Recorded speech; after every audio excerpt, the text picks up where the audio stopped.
देखो भाई, आप लोग बात तो कीजिएगा। इंडक्टिव फैक्ट हम लोग पढ़ाएंगे आपको, और जो इंडक्टिव फैक्ट हम लोग आपको पढ़ाएंगे उसे हिंदी में हम लोग प्रेरक प्रभाव बोलते हैं।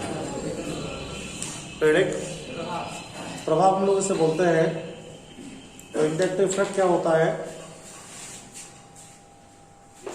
तो बहुत इंपॉर्टेंट विषय इसलिए है कि जितना भी केमिस्ट्री पढ़ेंगे आप लोग इन फ्यूचर, उनमें मोस्टली कंपाउंड के अंदर इस घटना को ऑब्जर्वेशन किया जाएगा, सभी में आपको पढ़ाया जाएगा। इसे सभी में पढ़ाने से मेरा मीन्स क्या है, जो भी प्रोसेस ऑफ स्टडी किया करेंगे उनमें आया करेगा इंडक्टिव फैक्ट क्या होता है। तो देखिए, इंडक्टिव फैक्ट में आपको बताएंगे किसी भी कंपाउंड में ये जो इफेक्ट है वो रिएजेंट की डिमांड पर होगा। रिएजेंट जब चाहेगा तो ये इफेक्ट उत्पन्न होगा, नहीं चाहेगा तो ये इफेक्ट उत्पन्न नहीं होगा। दूसरी बात यह है कि स्थायी प्रभाव है। जैसे किसी ऑर्गेनिक कंपाउंड में इंडक्टिव इफेक्ट जनरेट हो गई, कोई ऑर्गेनिक कंपाउंड हमने आपको दी है, उस ऑर्गेनिक कंपाउंड में अगर इंडक्टिव इफेक्ट उत्पन्न हो जाती है तो फिर वो खत्म नहीं होती है। एक बार अगर ये उत्पन्न हो जाएगा, जनरेट हो जाएगा किसी कंपाउंड्स के अंदर, तो भाई परमानेंट रहने वाला है। दूसरी बात, जैसे जैसे कार्बन नंबर कंपाउंड में बढ़ते जाते हैं, जैसे जैसे कार्बन नंबर कंपाउंड में बढ़ते जाते हैं, इंडक्टिव इफेक्ट की जो स्ट्रेंथ होती है वो कम होती जाती है। दो तीन बातें ध्यान रखनी है। एक तो रिएजेंट ऑन डिमांड है, ये रिएजेंट की मांग पर ही होने वाला है। दूसरी बात, स्टेबल इफेक्ट है, एक बार किसी कंपाउंड्स के अंदर क्रिएट हो जाएगा तो एकदम परमानेंट हो जाएगा। तीसरी बात आपको ध्यान रखनी है, ये जो इंडक्टिव इफेक्ट आपको पढ़ाई जा रही है, कार्बन चेन का नंबर जब बड़ा होगा ना, कार्बन चेन जब हमारी बड़ी होगी तो फिर इसका इम्पैक्ट कम होता जाएगा। होता क्या है ये समझाता हूँ आपको। देखो, ये होता क्या है एक्चुअल में, जैसे हमारे पास एक कार्बन चेन है, कोई ये कार्बन चेन हमारे पास है, देखिए 3 से 7 कार्बन तक तो बहुत अच्छा होता है, और इसके टर्मिनल पर कोई एक्स एटम लगा हुआ है। मैंने आपको बताया कि जो एटम आपके पास लगा हुआ है वो इलेक्ट्रोनेगेटिव एटम है, इलेक्ट्रोनेगेटिव एटम है। इलेक्ट्रोनेगेटिव बिहेव करता है भाई, यानी इसके अंदर क्या टेंडेंसी है, इसके अंदर टेंडेंसी है इलेक्ट्रॉन को अट्रैक्ट करने की। क्या टेंडेंसी है? इलेक्ट्रॉन को अट्रैक्ट करने की टेंडेंसी इसके अंदर है। कई कहते हैं यहां पर एक इलेक्ट्रॉन पेयर होगा, इसमें कार्बन के पास एक इलेक्ट्रॉन पेयर यहां पर होगा, कार्बन के पास एक इलेक्ट्रॉन पेयर यहां होगा, कार्बन के पास एक इलेक्ट्रॉन पेयर यहां होगा, कार्बन के पास। तो क्या करेगा ये जो कार्बन का इलेक्ट्रॉन पेयर हम लोगों को दिखाई दे रहा है ना, ये वाला इलेक्ट्रॉन पेयर भाई इसको अट्रैक्ट कर लेगा ये। जैसे ही ग्रुप इसको अट्रैक्ट करेगा तो ये वाला एटम जो है वो नेगेटिव हो जाएगा, और कार्बन की जो बिहेवियर है वो कैसे हो जाएगी? पॉजिटिव। लेकिन प्रॉब्लम क्या हो गई? प्रॉब्लम ये हो गई कि अब आपके पास 2 तरह के कार्बन हो गए, एक तो सी हो गया, एक सी पॉजिटिव। सर ने पूछा आपसे कि सी और सी पॉजिटिव में कौन छोटा बड़ा होगा, तो पॉजिटिव आयन क्या होती है? ऑर्बिट छोटी होती है न्यूट्रल से, न्यूट्रल बड़ा होता है। अब ये करेगा भाई, ये वाला जो कार्बन है वो इस कार्बन को परेशान करने लगेगा, कोई पेयर दे मुझे, इलेक्ट्रॉन दे, अट्रैक्ट करेगा इलेक्ट्रॉन को। इससे क्या होगा, इस कार्बन के इलेक्ट्रॉन इस पर आ जाएंगे ये भी कैसा हो जाएगा, पॉजिटिव हो जाएगा। फिर इसको परेशान करने लगेगा, ये भी पॉजिटिव हो जाएगा। फिर इसको परेशान करेगा, ये भी पॉजिटिव हो जाएगा। फाइनली किसका नुकसान हुआ, लास्ट वाले का। किसका नुकसान हुआ, लास्ट वाले का। देखो चार्ज परमानेंट नहीं है, ये चार्ज जो है परमानेंट नहीं है, इसलिए हम लोग इसे बोलते हैं इनिशियल चार्ज। जो चार्ज बदलता रहता है, पहले इसके ऊपर था, फिर इसके ऊपर आ गया, फिर इसके ऊपर आ गया, फिर इसके ऊपर आ गया।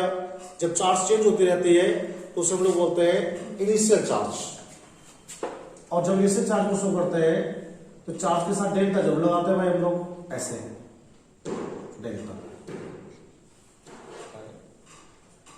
और कहीं पर प्लस डेल्टा प्लस लगा आ जाता है कि डेल्टा माइनस लगा आ जाता है, तो शो करता है साइंस में इनिशियल चार्ज। यानी ये चार्ज बदल रहा है, बार बार क्या हो रहा है, बदल रहा है। पहले किसके पास था, पहले पॉजिटिव ये वाला कार्बन था, उसका कौन सा हुआ है, ये वाला हुआ है। उसका कौन सा हुआ है, ये वाला हुआ है। उसके बाद कौन सा हुआ, ये वाला हुआ है। इस समय क्या समझ में आ रहा है भाई, देखो इस समय समझ में आ रहा है कि अगर हमारी कार्बन चेन के टर्मिनल के ऊपर, अगर हमारे कार्बन चेन के टर्मिनल के ऊपर, सिरे के ऊपर कैसा एटम आ जाए, इलेक्ट्रोनेगेटिव एटम आ जाए, तो जैसे टर्मिनल के ऊपर इलेक्ट्रोनेगेटिव एटम आएगा तो क्या करेगा, वो कार्बन से इलेक्ट्रॉन गेन करने की कोशिश करेगा। और जब कार्बन से इलेक्ट्रॉन गेन करने की कोशिश करेगा तो क्या करेगा भाई, कार्बन इलेक्ट्रॉन दे देंगे इसे, और कैसे हो जाएगा, कार्बन पॉजिटिव हो जाएंगे। और जब कोई पॉजिटिव होता है तो कब पॉजिटिव होता है, इलेक्ट्रॉन देने के बाद पॉजिटिव होता है। जब कोई पॉजिटिव होता है तो कब पॉजिटिव होता है, इलेक्ट्रॉन देने के बाद पॉजिटिव होता है। और जब इलेक्ट्रॉन देने के बाद पॉजिटिव होगा तो उसका मतलब क्या होगा, उस पर इलेक्ट्रॉन की संख्या कम हो जाएगी। यानी एक बात समझ में आ गई हम लोगों को, अगर हमारे किसी ऑर्गेनिक कंपाउंड्स में कार्बन के ऊपर, कार्बन के किसी भी सिरे के ऊपर क्या जुड़ा हुआ है, इलेक्ट्रोनेगेटिव एटम जुड़ा हुआ है, तो इलेक्ट्रोनेगेटिव एटम क्या करेगा, इलेक्ट्रॉन गेन करेगा। क्या करेगा, गेन करेगा। और इलेक्ट्रॉन गेन करने के बाद क्या करेगा, आपकी कार्बन चेन को पॉजिटिव कर देगा। पॉजिटिव से मींस क्या है, डिफिशिएंट कर देगा। क्या कर देगा, इलेक्ट्रॉन डिफिशिएंट कर देगा। एक दूसरी फिनोमेना हम लोग कंसीडर करते हैं, ये फिनोमेना देखो, ये वाला देखो, ये कार्बन चेन हमारे पास है, राइट। अभी क्या है, इस कार्बन चेन पर एक बड़ा परमाणु आ गया, कोई बड़ा एटम आ गया है, तो क्या करेंगे भाई एटम, ये एटम इसके इलेक्ट्रॉन को छीनने की कोशिश करेगा कार्बन वाले। ये वाला एटम कहां जाएगा, इलेक्ट्रॉन यहां जाएगा, कार्बन कैसा हो जाएगा, नेगेटिव, और ये कैसा हो जाएगा, ये इलेक्ट्रो पॉजिटिव ही है, इलेक्ट्रो पॉजिटिव एटम। अब देखो क्या बताया, अभी मैं समझाना था आपके लिए, ये वाला कार्बन नेगेटिव हो गया, ये न्यूट्रल है। नेगेटिव वाले कार्बन का जो साइज होगा वो न्यूट्रल वाले कार्बन से क्या होगा, बड़ा होगा, फिर पोटेंशियल जनरेट होगी। क्या करेगा न्यूट्रल वाला, इससे लेगा इलेक्ट्रॉन, इससे लेगा तो ये भी नेगेटिव हो जाएगा, ये भी नेगेटिव हो जाएगा, ये भी नेगेटिव हो जाएगा, और फाइनली किसे फायदा होगा, लास्ट वाले को। अभी क्या समझा रहा हूं मैं आपके लिए, ये चार्ज भी इनिशियल है, देखो ये भी बदल रहा है, इसे डेल्टा समय हो गया इसके लिए। अभी आपको ध्यान रखना है, अगर हमारी कार्बन चेन के टर्मिनल के ऊपर कोई ऐसा एटम आ जाता है जिसका बिहेव इलेक्ट्रो पॉजिटिव होता है, तो कार्बन चेन क्या करता है, कार्बन चेन के लिए इलेक्ट्रॉन ट्रांसफर करता है, कार्बन चेन के लिए इलेक्ट्रॉन ट्रांसफर करता है, जिससे स्वयं तो कैसा हो जाता है, वो पॉजिटिव हो जाता है, और पूरी कार्बन चेन कैसा कर देता है, नेगेटिव। आपको ध्यान रखना है, ऐसी स्थिति में आपका जो कार्बन चेन है उसकी जो इलेक्ट्रॉन डेंसिटी है वो क्या हो जाएगी, बढ़ जाएगी। क्या हो जाएगी, बढ़ जाएगी। तो दो बातें हो सकती है भाई। पहली बात क्या हो सकती है, कार्बन चेन के सिरे पर कोई ऐसा एटम आ सकता है जो कार्बन चेन से इलेक्ट्रॉन को अट्रैक्ट करे। कार्बन चेन के सिरे पर कोई ऐसा एटम आ सकता है जो कार्बन चेन से इलेक्ट्रॉन को अट्रैक्ट करे। अगर कार्बन चेन से इलेक्ट्रॉन को उसने अट्रैक्ट किया तो स्वयं कैसा होगा, नेगेटिव, और कार्बन चेन कैसा करेगा, पॉजिटिव। कार्बन चेन के सिरे पर कोई ऐसा एटम भी आ सकता है जो कार्बन चेन को इलेक्ट्रॉन ट्रांसफर करे। अगर कार्बन चेन को इलेक्ट्रॉन ट्रांसफर किए तो क्वेश्चन कैसा होगा, पॉजिटिव, और कार्बन चेन कैसी होगी, नेगेटिव। देखिए आपको ध्यान रखना है, जब भी किसी कार्बन चेन में इलेक्ट्रोनेगेटिव एटम या फिर इलेक्ट्रोपॉजिटिव एटम या फिर इलेक्ट्रोनेगेटिव ग्रुप या फिर इलेक्ट्रोपॉजिटिव ग्रुप कनेक्ट हो जाते हैं, तो ऐसी कंडीशन में कार्बन चेन के अंदर इलेक्ट्रॉन का डिस्प्लेसमेंट आरंभ हो जाता है, यानी इलेक्ट्रॉन अपनी जगह को बदलने लगते हैं। इलेक्ट्रॉन की डिस्प्लेसमेंट क्या हो जाती है, आरंभ हो जाती है। और इलेक्ट्रॉन की डिस्प्लेसमेंट क्या हो सकती है, इनसाइड और आउटसाइड हो सकती है। अभी क्या हो रहा है, बाहर जा रहा है, जैसे मान लीजिए इधर अंदर आ रहा है, तो आपको बताना है जब भी किसी कार्बन चेन में इलेक्ट्रोनेगेटिव एटम के द्वारा या फिर इलेक्ट्रोपॉजिटिव एटम के द्वारा या ग्रुप के द्वारा इलेक्ट्रॉन की डिस्प्लेसमेंट की जाती है, तो साइंस में इस घटना को बोलते हैं इंडक्टिव इफेक्ट। जब भी कार्बन चेन से कोई इलेक्ट्रोपॉजिटिव एटम आ जाएगा, इलेक्ट्रोनेगेटिव एटम आ जाएगा, तो क्या करेंगे, या तो इलेक्ट्रॉन देंगे या इलेक्ट्रॉन लेंगे। अगर देंगे तब भी इलेक्ट्रॉन डिस्प्लेसमेंट होगा और लेंगे तब भी क्या होगा, डिस्प्लेसमेंट होगा भाई। तो आपको बताना क्या है सर के लिए, इसे हम लोग इंडक्टिव इफेक्ट बोलते हैं भाई। देखिए इंडक्टिव इफेक्ट जो हम लोग शो करते हैं, तो इसे शो करने के लिए हम लोग क्या करते हैं, इस टाइप के एरो का यूज करते हैं, इस टाइप के एरो का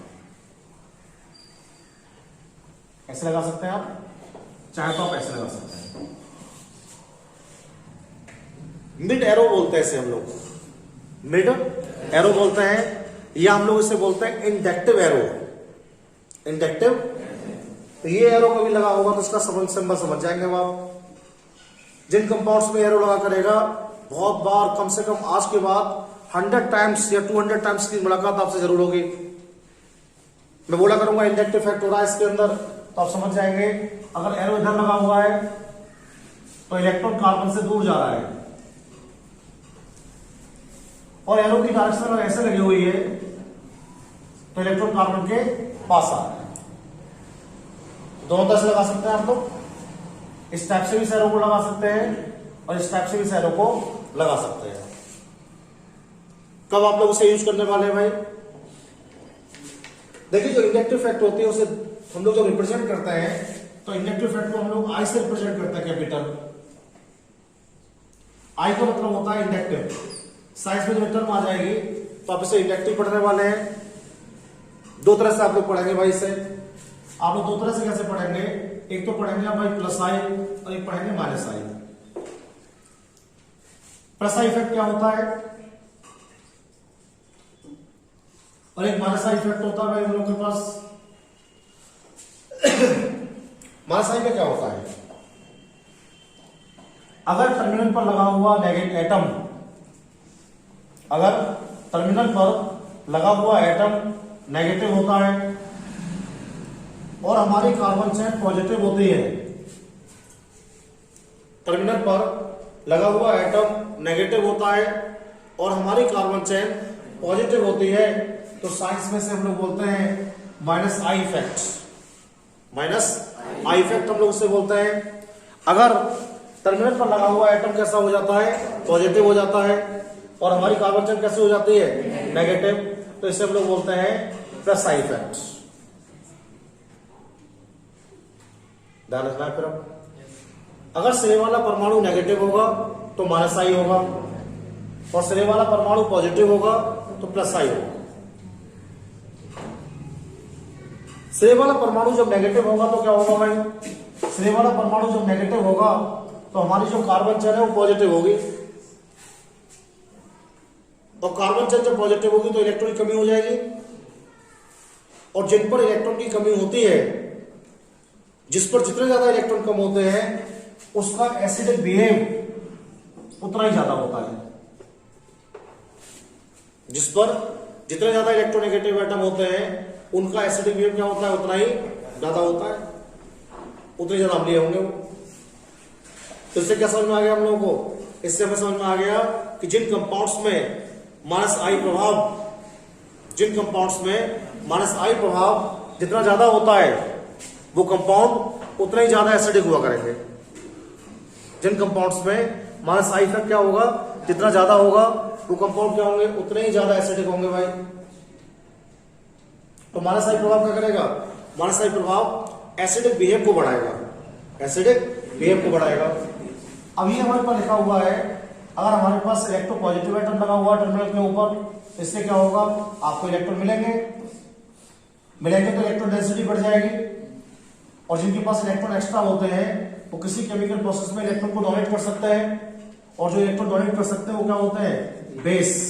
क्या होते हैं, तो जब भी कभी किसी कंपाउंड में प्लस आई प्रभाव होता है तो प्लस आई प्रभाव होने से क्या होता है, उसमें इलेक्ट्रॉन की जो इफिशियंसी है बढ़ जाती है, इलेक्ट्रॉन की जो इफिशियंसी बढ़ जाती है, और जैसे इलेक्ट्रॉन की इफिशियंसी बढ़ेगी उस कंपाउंड्स के अंदर इलेक्ट्रॉन को डोनेट करने की टेंडेंसी बढ़ जाएगी, और जब कंपाउंड्स के अंदर इलेक्ट्रॉन को डोनेट करने की टेंडेंसी बढ़ जाएगी तो ऐसी कंडीशन में उसका जो बेसिक बिहेव होगा वो भी क्या हो जाएगा, बढ़ जाएगा।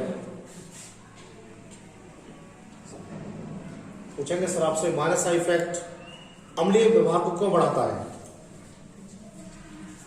तो क्या आंसर देंगे सबको, minus I effect acidic behave को क्यों बढ़ा देता है, बताइए क्या आंसर देंगे।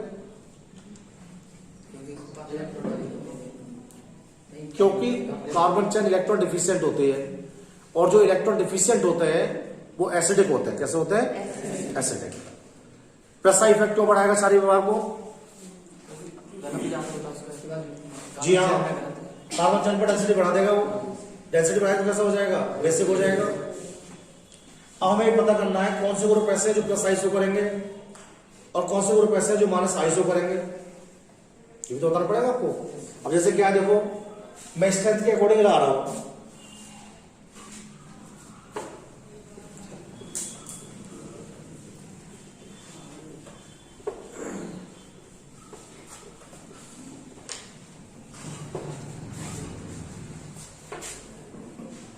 देखो NO2 जो होता है वो सबसे अधिक माइनस आई इफेक्ट शो करता है, NO2 ग्रुप। इसके बाद CN की बारी आती है, ये भी बहुत शो करता है। इसके बाद COOH आता है, NO2 CN COOH। इसके बाद आता है F, इसके बाद Cl I और Br और I। ये ग्रुप की स्ट्रेंथ है। पेपर में जो क्वेश्चन आते हैं ना, तो पेपर में ये दोनों ही आ जाते हैं, बस इनसे ज्यादा हम लोग आगे नहीं जाते कभी भी मोस्टली टाइम। तो ध्यान रखना आप लोग, ये ग्रुप कैसे हैं, ये ग्रुप लगे हुए हैं माइनस आई इफेक्ट को शो करेंगे। क्या करेंगे, माइनस आई इफेक्ट। ये जब भी आते हैं तो माइनस आई शो करता है ना। और दूसरा प्लस आई कौन से करेंगे, जैसे लगा CH3 का होल थ्राइस C, ये ग्रुप है, ये प्लस आई करेगा सबसे ज्यादा। CH3 का होल थ्राइस CH, अभी हो जाए CH3 CH2, इससे ज्यादा करेगा बड़ा सो, CH3 CH2 CH2, इसके बाद C2H5, उसके बाद CH3 फिर H। ध्यान रखेंगे जो भी एल्काल होते हैं C2H5 CH3, इसमें क्या करते हैं, प्लस आई करते हैं। ये तो C2H5 CH3 प्लस आई करते हैं। उनका ध्यान रखेंगे, ये जो होता है C6H5 ग्रुप, ये भी माइनस आई करता है, माइनस आई। ये जो ग्रुप करेंगे वो प्लस आई इफेक्ट्स को करेंगे।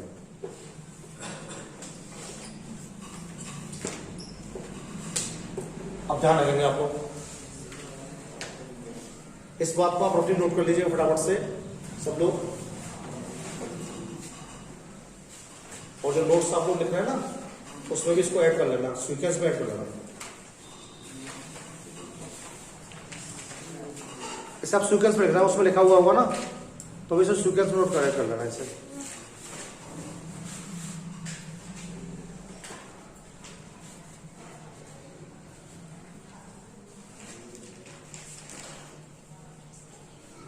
सबसे अधिक माइनस आई कौन सा करेगा, NO2, उससे कम CH, फिर COOH, फिर F, फिर Cl, Br और I, C6H5।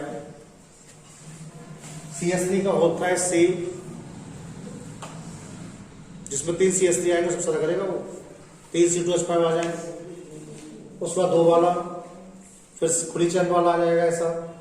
अब यही पढ़ाऊंगा मैं सेक्टर के बाद आपको, फिर ये वाले और फिर ये चल रहे हैं। देखो हम लोग इसे एक्सप्लेन कैसे करेंगे, समझिए आप लोग। ये समझ में हमें आ गया कि भाई हमारे पास कार्बन चैन अगर है तो उसको इलेक्ट्रोपॉजिटिव एटम भी आ सकता है और इलेक्ट्रोनेगेटिव एटम भी आ सकता है। उससे क्या होगा, इलेक्ट्रॉन की डिस्प्लेसमेंट स्टार्ट हो जाएगी, जिससे क्या बोलेंगे इंडक्टिव इफेक्ट। और जब किसी कंपाउंड्स में इंडक्टिव इफेक्ट हो जाता है तो उसका जो एसिड नेचर होता है और जो बेसिक नेचर होता है क्या होता है, चेंज हो जाता है। दो तरह से होता है, -I और +I। इलेक्ट्रॉन गया तो कैसा होगा, -I, और आया तो कैसा होगा, +I। जैसे हमारे पास एक कंपाउंड हमने बोला, देखो बहुत बार, कम से कम 50 बार बोर्ड एग्जाम में क्वेश्चन हमारे आ रहा है, बार बार क्वेश्चन आता है। सर ने पूछा, ये लिखा हुआ है फिनॉल, इस कंपाउंड को लोग फिनॉल कहते हैं। और ये फिनॉल जो होता है वो एसिडिक होता है, अम्लीय। और सर ने क्या काम किया, सर ने कंपाउंड दिया, आपने ये बोला, सर ने आपको OH लगा दिया इसके ऊपर, और OH लगा के सबने इसमें एरो लगा दिया। जैसे आप NO2 को लगाएंगे तो इसका नाम हो जाता है ऑर्थोनाइट्रोफिनॉल।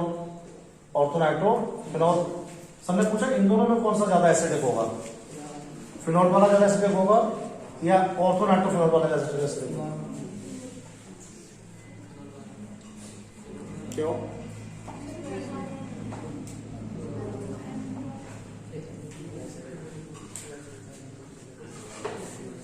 भाई अब तो दोनों जैसे ही है, बराबर एसिडिक होंगे इस समय तो। और जब इस पे NO2 लगा देंगे तो NO2 क्या करेगा, NO2 -I तो करेगा, इसमें -I करेगा, नहीं करेगा? इसमें इलेक्ट्रोनेगेटिविटी क्या हो जाएगी, कम हो जाएगी। और जिन पर इलेक्ट्रोनेगेटिविटी घटती है उनका एसिडिक वेव क्या होता है, बढ़ता है। तो इससे क्या होगा, ये वाला ज्यादा एसिडिक होगा। हर बार बोर्ड में क्वेश्चन आ रहा है, जितने पेपर पढ़ेंगे सब में। Orthonitrophenol have maximum acidic behavior compared than phenol exponents, यानी जो ऑर्थोनाइट्रोफिनॉल होती है उसकी एसिडिक नेचर फिनॉल से ज्यादा क्यों होती है। अब देखो बहुत सिंपल होता है आपके लिए।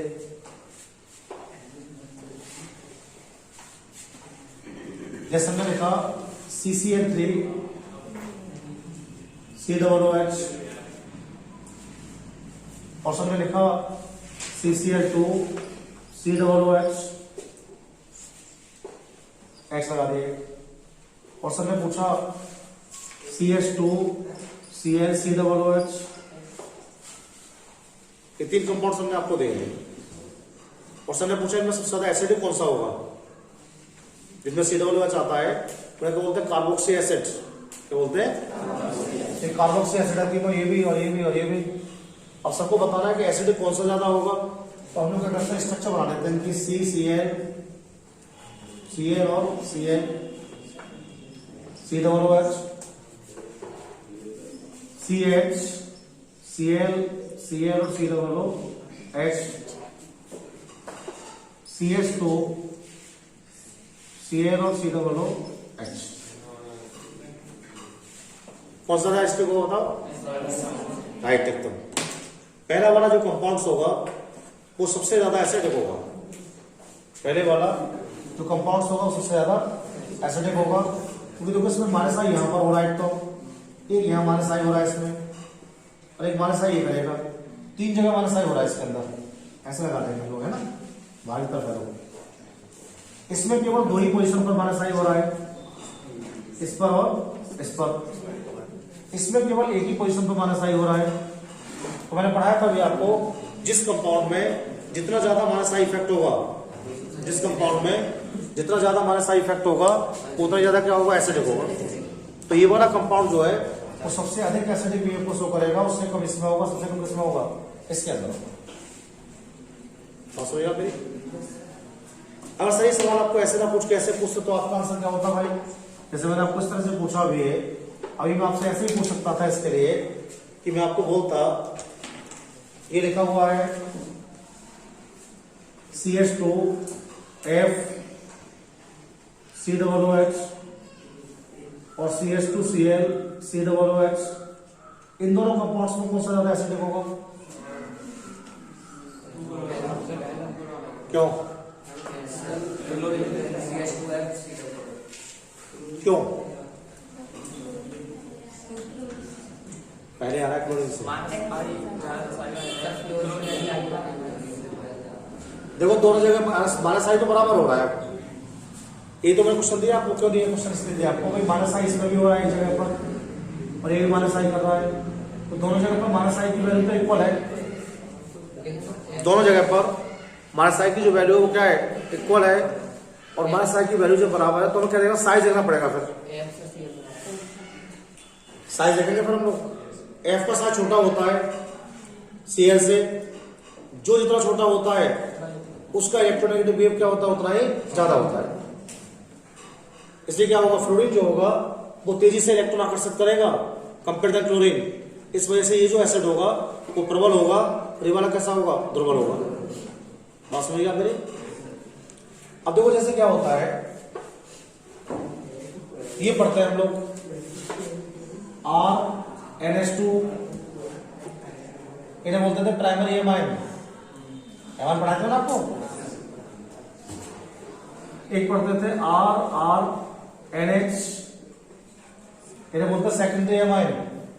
जिनमें एक एल्काइल आता है NH2 के साथ वो प्राइमरी होते हैं, जिनमें दो एल्काइल आते हैं NH2 के साथ NH के साथ वो एल्काइल सेकेंडरी होते हैं एमाइन, और एक टर्सरी होते हैं, तीन एल्काइल आए जिनमें N के साथ।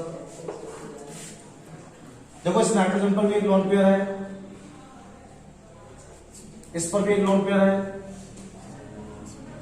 इस पर भी एक लोन पेयर होगा। 5 इलेक्ट्रॉन होते हैं नाइट्रोजन पर, 5 में 3 तो बॉन्ड में चले जाएंगे, 3 तो बॉन्ड में चले जाएंगे और एक पेयर बचेगा इसके ऊपर।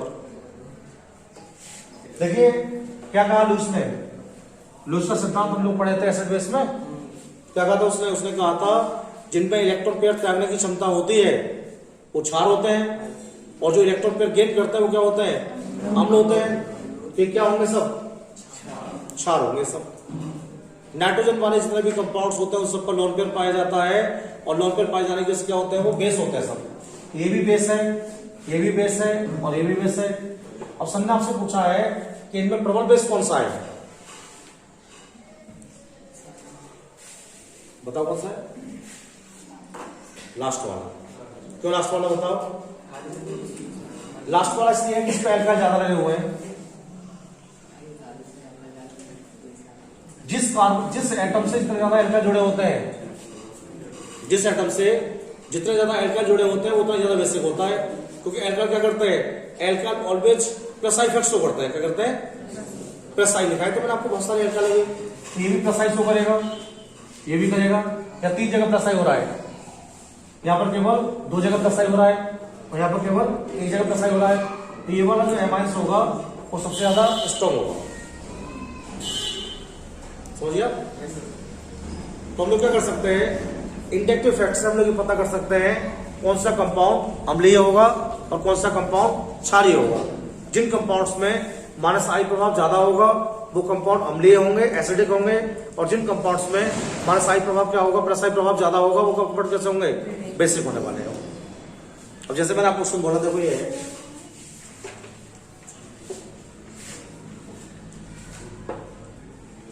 CH3NH2 और CH3CH2NH2। बताओ इनमें कौन सा क्षारीय होगा? दोनों एमाइन में है ना दूसरा। क्यों?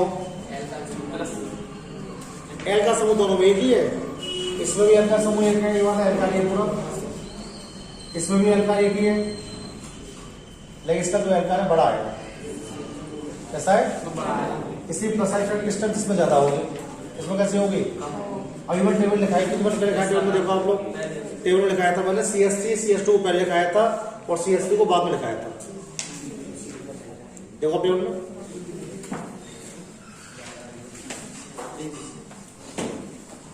टेबल चेक करो आप लोग, मिल गया आपको? इसलिए क्या होगा? इथाइल एमाइन जो है वो ज्यादा बेसिक होगा compare than methylamine, compare than दिखाया जा रहा है। अब कोई क्वेश्चन आपको पूछना हो मेरे से पूछ सकते हैं आपको।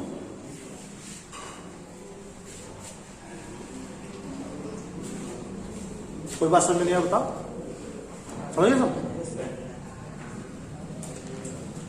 ठीक है तो इसे बंद कर दो।